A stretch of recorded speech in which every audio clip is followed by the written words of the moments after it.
আসসালামু আলাইকুম। আবু হুরায়রা রাদিয়াল্লাহু আনহু বর্ণনা করেন, একবার তিনি রমজান মাসে যাকাতুল ফিতরের খাদ্য সামগ্রী পাহারা দেওয়ার দায়িত্বে ছিলেন। হঠাৎ এক লোক এসে খেজুর চুরি করতে লাগলো। তিনি তাকে ধরে ফেললেন এবং বললেন, আল্লাহ তাআলার কসম, আমি তোমাকে রাসূল সাল্লাল্লাহু আলাইহি ওয়াসাল্লামের কাছে নিয়ে যাব। লোকটি আকুতি মিনতি করে বলল, আমার পরিবার অনেক অভাবগ্রস্ত, আমাকে ছেড়ে দিন।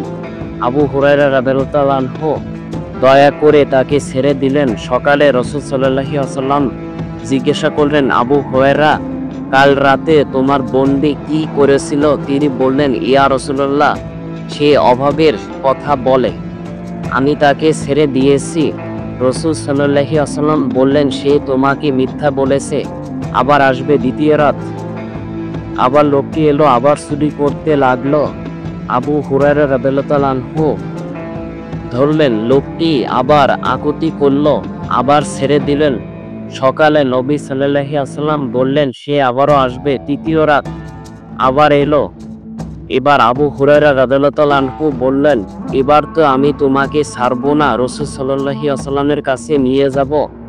তখন লোকটি বলল, আমি যদি তোমাকে এমন কিছু শিখাই যাতে আল্লাহ তাআলা তোমাকে উপকার করবেন, তবে কি আমাকে ছেড়ে দেবে? আবু হুরায়রা রাদিয়াল্লাহু আনহু বললেন, তা কি?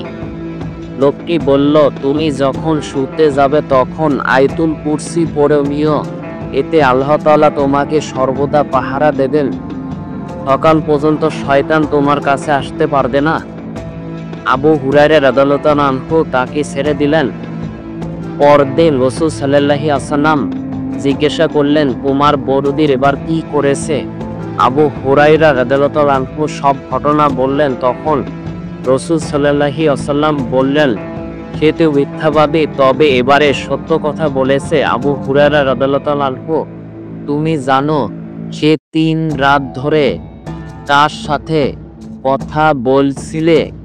আবু হুরায়রা রাদিয়াল্লাহু আনহু বললেন, না। রাসূল সাল্লাল্লাহু আলাইহি ওয়াসাল্লাম বললেন, সে হচ্ছে শয়তান। কেন? শয়তান আয়াতুল কুরসি শিখিয়েছিল নিজেকে রক্ষা করতে। ধরা পড়ার পর ছেড়ে দেওয়ার জন্য কিছু সত্য বলে দিয়েছিল। শয়তান জানে আল্লাহ তাআলার কালামের শক্তি, তাই সে স্বীকার করতে বাধ্য হয়েছিল। আল্লাহ তাআলার হিকমত শয়তানকে মাধ্যম বানিয়ে মানুষের উপকারের বিষয় প্রকাশ করেছেন। এই ঘটনা থেকে আমরা বুঝতে পারি, শয়তান সবসময় মিথ্যা বলে, তবে মাঝে মাঝে সত্য স্বীকার করতে বাধ্য হয়। আয়াতুল কুরসি পড়লে আল্লাহ তাআলার পক্ষ থেকে পাহারাদার ফেরেশতা থাকে। শোবার আগে আয়াতুল কুরসি